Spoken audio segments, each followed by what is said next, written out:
புதுச்சேரியில் பட்டதாரி இளைஞர் கடற்பாறையால் அடித்து கொலை செய்யப்பட்ட சம்பவம் பெரும் பரபரப்பை ஏற்படுத்தியுள்ளது.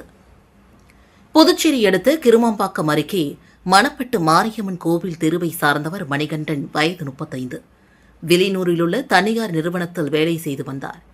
இன்று காலை திடீரென மணிகண்டன் வீட்டிலிருந்து அலறல் சத்தம் கேட்டு அக்கம் பக்கத்தினர் திரண்டு வந்து பார்த்தனர். அப்போது மணிகண்டன் இரத்த வெள்ளத்தில் பிணமாக கிடந்ததைக் கண்டு அதிர்ச்சியடைந்தனர். அருகில் ரத்தம் தோய்ந்த கடற்பாறை கிடந்தது.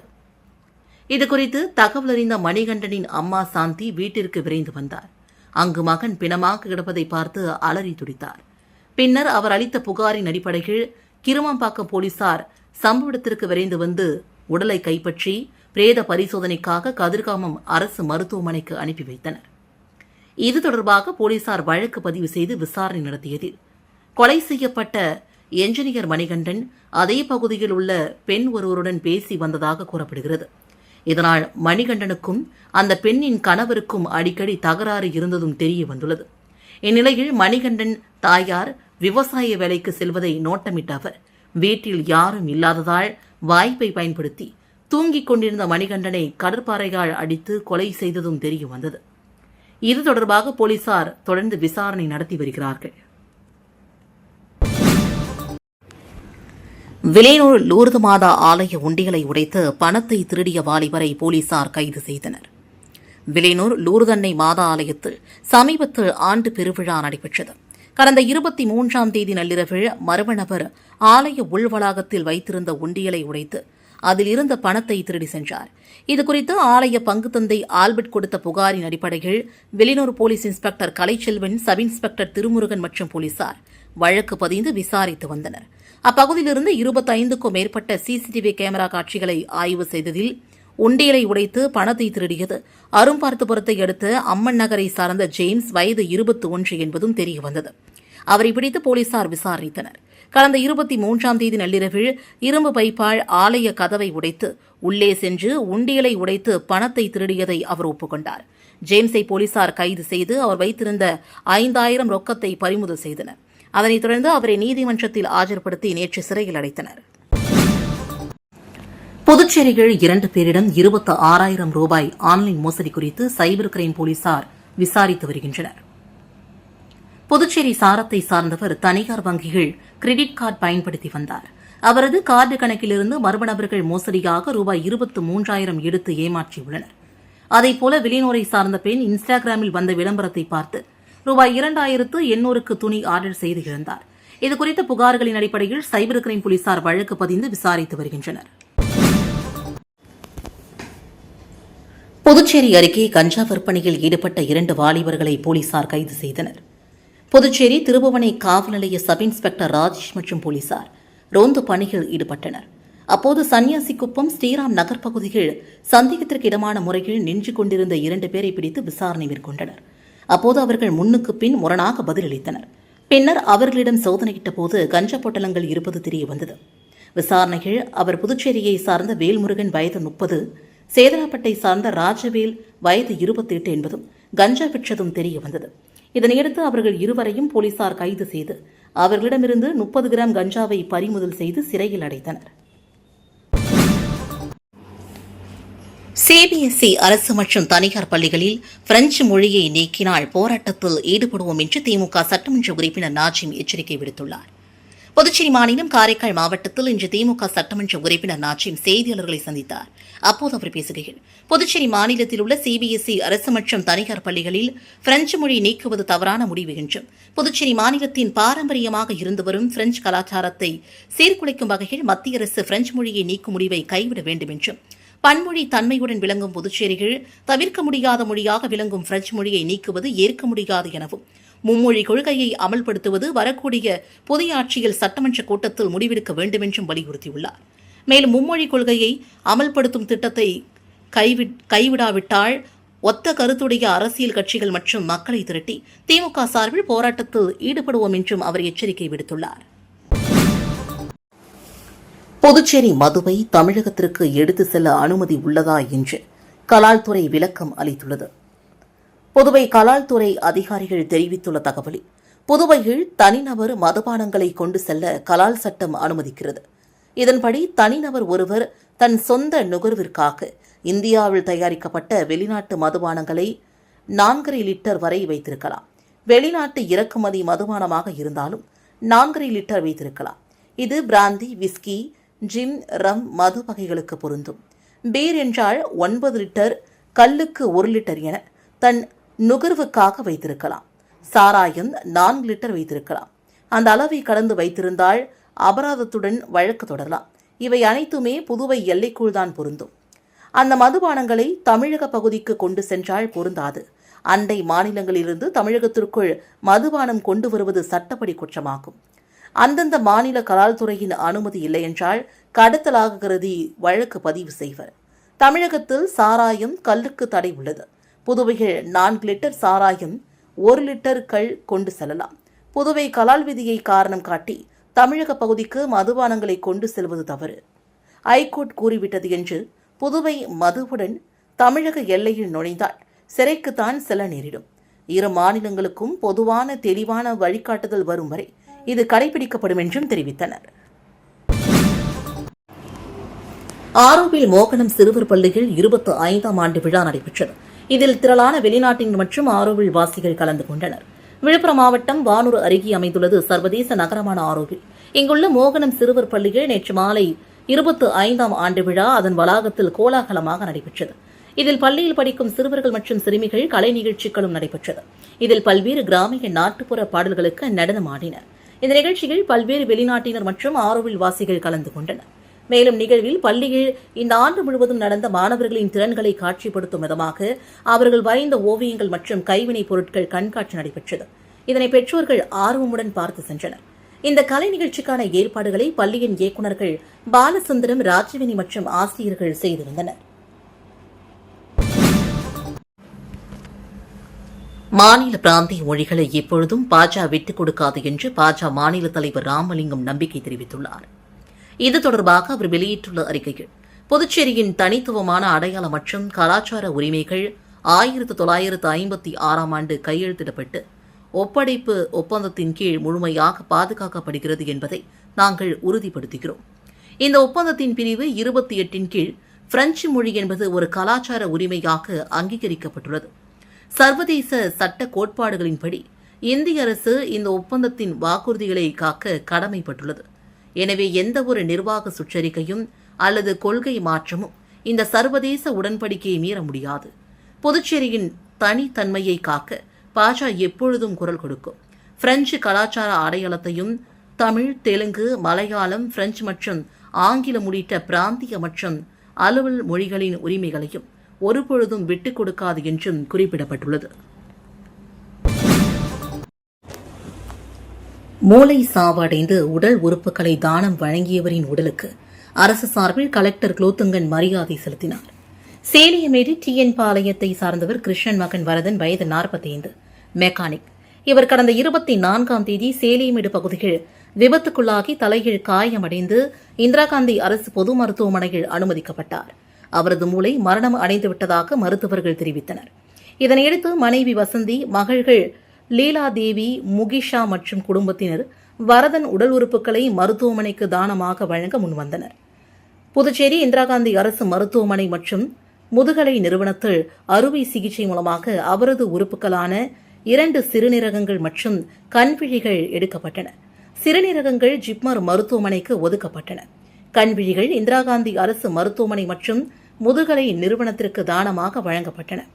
இதனை கௌரவிக்கும் வகையில் அரசு சார்பில் கலெக்டர் குலோத்துங்கன் நேற்று மாலை அரசு மருத்துவமனைக்கு சென்று வரதன் உடலுக்கு மலர் வளையம் வைத்து அஞ்சலி செலுத்தினார். மேலும் அரசு செயலர் சௌத்ரி முகமது யாசின், சுகாதாரத்துறை மற்றும் நலவாழ்வு இயக்குநர் செவ்வேல், மருத்துவ கண்காணிப்பாளர் ரமேஷ், மக்கள் தொடர்பு அதிகாரி ஹர்ஷவர்தன் சர்மா, குறைதீர்ப்பு அதிகாரி ரவி, மருத்துவர்கள் மற்றும் ஜோடோ குழுவினர் அஞ்சலி செலுத்தினர்.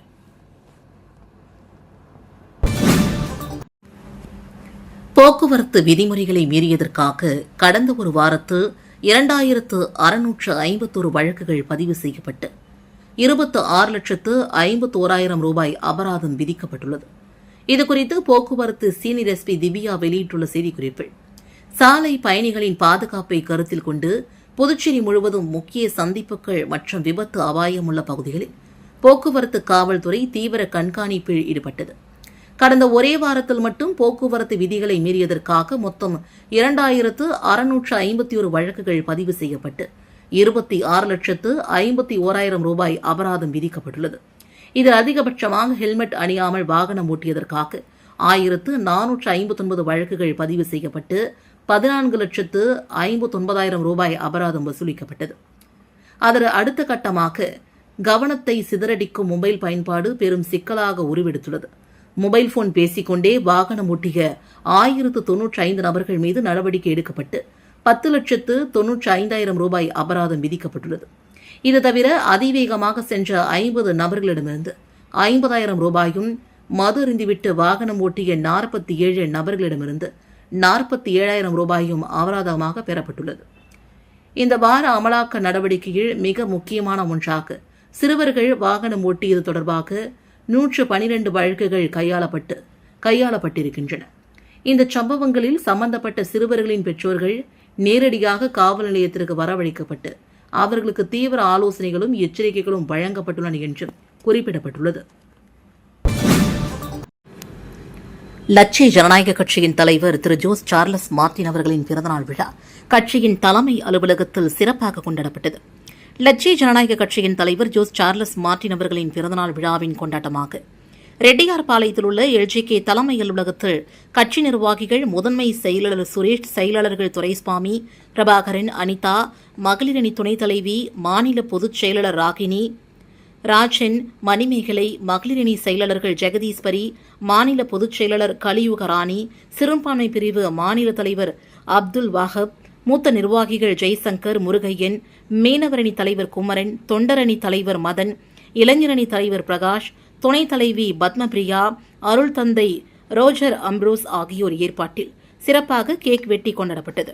இதில் 3 மதங்களை சார்ந்த நிர்வாகிகள் கலந்து கொண்டு தலைவருக்கு பிரார்த்தனை செய்தனர். அப்போது செல்போன் மூலமாக வீடியோ காலில் வந்த ஜோஸ் சார்லஸ் மார்டின் அவர்களின் ஹாப்பி பர்த்டே என்ற பாடல் பாடி உற்சாகமாக வாழ்த்துக்களை தெரிவித்துக் கொண்டதன் அடிப்படையில் பொதுமக்களுக்கு அன்னதானம் வழங்கப்பட்டது.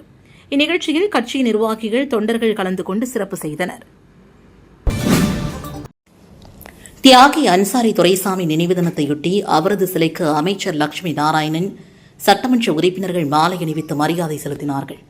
புதுச்சேரி அரசு சார்பில் தியாகி அன்சாரி துரைசாமியின் 32ஆம் ஆண்டு நினைவு தினம் அனுசரிக்கப்பட்டது.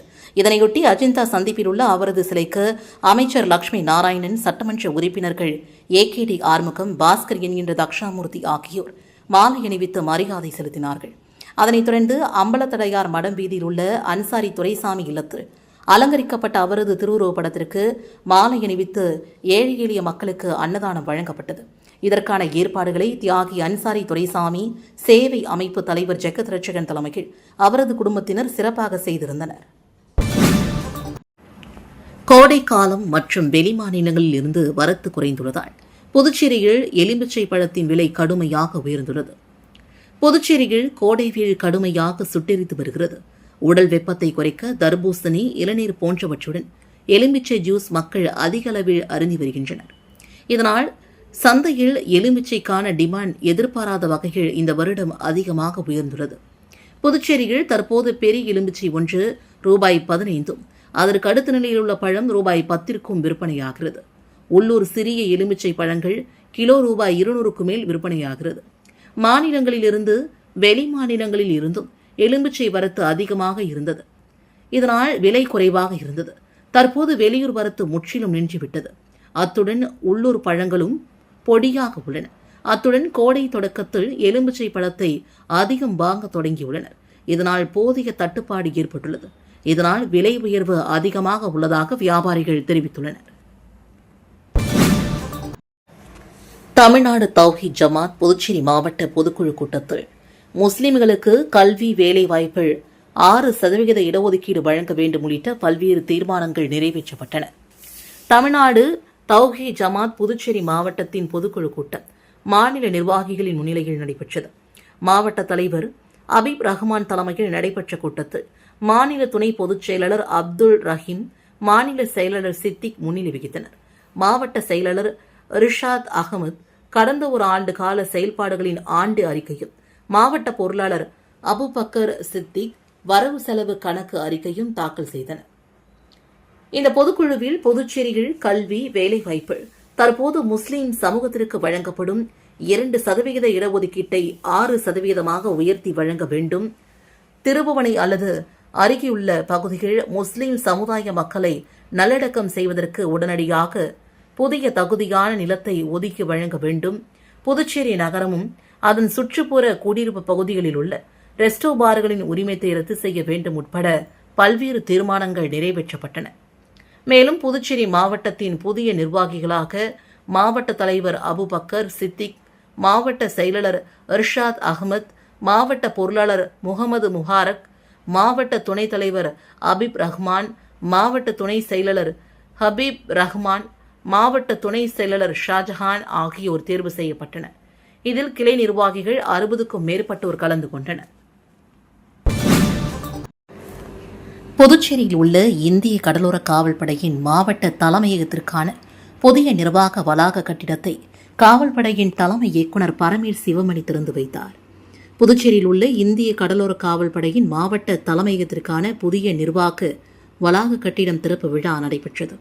உப்பளம் மீன்பிடி துறைமுகம் அருகே அமைக்கப்பட்டுள்ள புதிய நிர்வாக வளாகத்தை இந்திய கடலோர காவல்படையின் தலைமை இயக்குநர் பரமேல் சிவமணி தலைமை தாங்கி திறந்து வைத்தார். இந்த புதிய நிர்வாக வளாகம் நவீன படை, நவீன உள்கட்டமைப்பு என்ற தொலைநோக்கு பார்வையின் கீழ் செயல்பாட்டு திறனையும் நிர்வாக திறனையும் மேம்படுத்தும் வகையில் வடிவமைக்கப்பட்டுள்ளது. இங்கு மேம்பட்ட செயல்பாட்டு மையம் மற்றும் கடல்சார் மீட்பு துணை மையம் ஆகியவை இணைந்து கட்டளை, கட்டுப்பாடு மற்றும் ஒருங்கிணைப்பிற்கான ஒரு ஒருங்கிணைந்த மையம் உருவாக்கப்பட்டுள்ளது. விழாவில் கடலோர காவல்படை, புதுச்சேரி மற்றும் மத்திய தமிழக அதிகாரிகள், போலீசார் உட்பட பலரும் கலந்து கொண்டனர். புதுச்சேரியில் ஜூன் 1 முதல் 30 வரை மக்கள் தொகை கணக்கெடுப்பு பணி மேற்கொள்ளப்பட உள்ளதாக மாவட்ட நிர்வாகம் அறிவித்துள்ளது. இது தொடர்பாக மாவட்ட ஆட்சியர் குலோத்துங்கன் வெளியிட்டுள்ள செய்திக்குறிப்பில், புதுச்சேரியில் கணக்கெடுப்பு அலுவலர்கள் வீடுதோறும் சென்று தகவல்களை சேகரிக்கும் பணி ஜூன் 1 முதல் 30 வரை மேற்கொள்ளப்படும். இந்த கணக்கெடுப்பின் போது வீட்டு அமைப்பு, குடிநீர் வசதி, கழிப்பறை, சமையல், எரிபொருள், மின்சாரம் மற்றும் இணைய வசதி உள்ளிட்ட மொத்தம் 33 விவரங்கள் சேகரிக்கப்படும். கணக்கெடுப்பு அலுவலர்கள் கேட்கும் கேள்விகளுக்கு உண்மையான மற்றும் துல்லியமான பதில்களை வழங்குவது கட்டாயமாகும். வீடுகளில் கணக்கெடுப்பு அலுவலர்கள் பணிகளை மேற்கொள்ள அனுமதி வழங்க வேண்டும். தேவையான போது கணக்கெடுப்பு படிவங்களை சரியாக நிரப்பி ஒப்படைக்க வேண்டும். கணக்கெடுப்பில் சேகரிக்கப்படும் அனைத்து தகவல்களும் முழுமையான ரகசியத்துடன் பாதுகாக்கப்படும். வழக்குகளிலும் இந்த தகவல்கள் சான்றாக பயன்படுத்தப்பட மாட்டாது என்பதும் உறுதியாக அறிவிக்கப்படுகிறது. கணக்கெடுப்பு பணிகளில் ஒத்துழைக்காமல் இருப்பது, தவறான தகவல் வழங்குவது அல்லது அலுவலர்களுக்கு அனுமதி மறுப்பது போன்ற செயல்கள் சட்டப்படி குற்றமாகும். இத்தகைய விதிமீறல்களுக்கு ரூ.1000 வரை அபராதம் விதிக்கப்படும். எனவே அனைத்து பொதுமக்களும் இந்த தேசிய முக்கியத்துவம் வாய்ந்த பணிகள் ஆர்வத்துடன் பங்கேற்று துல்லியமான தகவல்களை பணிகள் வெற்றிகரமாக ஒத்துழைக்க வேண்டும் என்றும் குறிப்பிடப்பட்டுள்ளது. புதிய அமைச்சரவைக்காக புதுச்சேரி சட்டசபை வளாகத்தை அழகுபடுத்தும் பணிகள் நடந்து வருகிறது. நடந்து முடிந்த சட்டசபை தேர்தலுக்கான ஓட்டுப்பதிவு எண்ணிக்கை மே 4 நடைபெறுகிறது. இதனைத் தொடர்ந்து புதிய அமைச்சரவை மே மாத இறுதிக்குள் பதவியேற்கும் என்றும் தெரிகிறது. இதனையொட்டி புதிய அமைச்சரவை பதவியேற்பு விழாவிற்காக சட்டசபையை சீரமைத்து தயார் செய்யும் பணிகள் நேற்று முன்தினம் முதல் துவங்கியுள்ளன. இதில் பழமை வாய்ந்த பாரம்பரியமான புதுச்சேரி சட்டசபை கட்டிட வளாகத்தில் உள்ள மொசைக் தரைகள் பாலிஷ் செய்யும் பணிகள் வேகமாக நடைபெற்று வருகிறது. மேலும் அமைச்சர் தேனி ஜெயக்குமார் அலுவலகமும் நேற்று காலி செய்யப்பட்டது. உலக நடன விழாவை முன்னிட்டு புதுவை தமிழ்ச்சங்கத்தில் பரதநாட்டிய நிகழ்ச்சி நடைபெற்றது. உலக நடன விழாவை முன்னிட்டு 2026 புதுவை தமிழ்ச்சங்கத்தில் நடைபெற்ற பரதநாட்டிய நிகழ்ச்சிகள் கலைமாமணிகள் டாக்டர் அபிக்ரம் கிருஷ்ணன், ரசியா, டாக்டர் டில்னா மணி, ஐஸ்வர்யா லக்ஷ்மி, வடிவேலு, கலைமாமணிகள் முனைவர் முத்து, முருகன், ஹைசன் டாக்டர் கலைவேந்தன், கலைமாமணி டாக்டர் பாரதி, குரு, உதயா, லக்ஷ்மி ராமகிருஷ்ணன் ஆகியோர் சிறப்பு விருந்தினராக பங்கேற்றனர். இதில் புதுவை பரதாலய மற்றும் திருவேணி கேலா கேந்திரா ஆசிரியர்கள் அனிதா, தேவன்ஷா, ஸ்வேதா, மாணவ செல்வங்களான மனிஷா, ஸ்மிதா, புஷ்பித்ரா, பாவனா, மௌமிதா, ஷோத்யோஷிதா, ஸ்ரீ வர்ஷிகா, தேஜஸ்ரீ மற்றும் பல மாணவ செல்வங்கள், பொதுமக்கள் பலரும் கலந்து கொண்டனர். ஸ்ரீ நாகத்தம்மன் ஆலயத்தில் அருள்மிகு ஸ்ரீ சுந்தரேஸ்வரர் மீனாட்சி திருக்கல்யாணம் மற்றும் ஸ்ரீதேவி பூமாதேவி வரதராஜ பெருமாள் திருக்கல்யாணம் சிறப்பாக நடைபெற்றது. புதுச்சேரி கொட்டுப்பாளையம் பகுதியில் அமைந்துள்ளது ஸ்ரீ நாகத்தம்மன் திருக்கோவில். இத்திருக்கோவிலில் சித்திரை பெருவிழாவை முன்னிட்டு 23ஆம் ஆண்டு விழா நிகழ்வாக ஸ்ரீ மீனாட்சி சுந்தரேஸ்வரர் திருக்கல்யாண வைபவமும் 10ஆம் ஆண்டு ஸ்ரீதேவி பூமாதேவி சமேத ஸ்ரீ வரதராஜ பெருமாள் திருக்கல்யாண வைபவமும் நடைபெற்றது. யாகசாலையில் வைக்கப்பட்ட மாங்கல்யம் வேத பாராயணம் பாட சுவாமிகளுக்கு அர்ச்சகர்கள் அணிவித்து மகா தீபாரதனை காண்பிக்கப்பட்டது. இதில் பக்தர்கள் அனைவரும் கலந்து கொண்டு மீனாட்சி சுந்தரேஸ்வரர் மற்றும் வரதராஜ பெருமாளை வழிபட்டு திருக்கல்யாண மாங்கல்யத்தை பிரசாதமாக பெற்று சென்றனர். புதுச்சேரி உழவர்கரை பகுதியில் அமைந்துள்ள ஸ்ரீ மீனாட்சி சுந்தரேஸ்வரர் திருக்கோவில் சித்திரை திருவிழாவை முன்னிட்டு திருக்கல்யாண வைபவம் நடைபெற்றது. புதுச்சேரி மேரி உழவர்கரை பகுதியில் அமைந்துள்ளது அருள்மிகு ஸ்ரீ மீனாட்சி சுந்தரேஸ்வரர் மற்றும் முத்துமாரியம்மன் தேவஸ்தானம். இந்த திருக்கோவிலில் சித்திரை பெருவிழாவை முன்னிட்டு திருக்கல்யாண மகோத்சவம் நடைபெற்றது. ஊர் பொதுமக்கள் சீர்வரிசை ஊர்வலமாக கொண்டு வர மீனாட்சி சுந்தரேஸ்வரருக்கு மாலை மாற்று நிகழ்வு நடைபெற்று யாகசாலையில் சிவாச்சாரியர்கள் வேத மந்திரங்கள் ஓத சுந்தரேஸ்வரர் மீனாட்சி அம்மனுக்கு மாங்கல்யம் அணிவிக்கும் நிகழ்வு நடைபெற்றது. தொடர்ந்து பக்தர்கள் அனைவருக்கும் மாங்கல்யம் பிரசாதமாக வழங்கப்பட்டதை அடுத்து பக்தர்கள் வரிசை நின்று மீனாட்சி சுந்தரேஸ்வரரை வழிபட்டு சென்றனர்.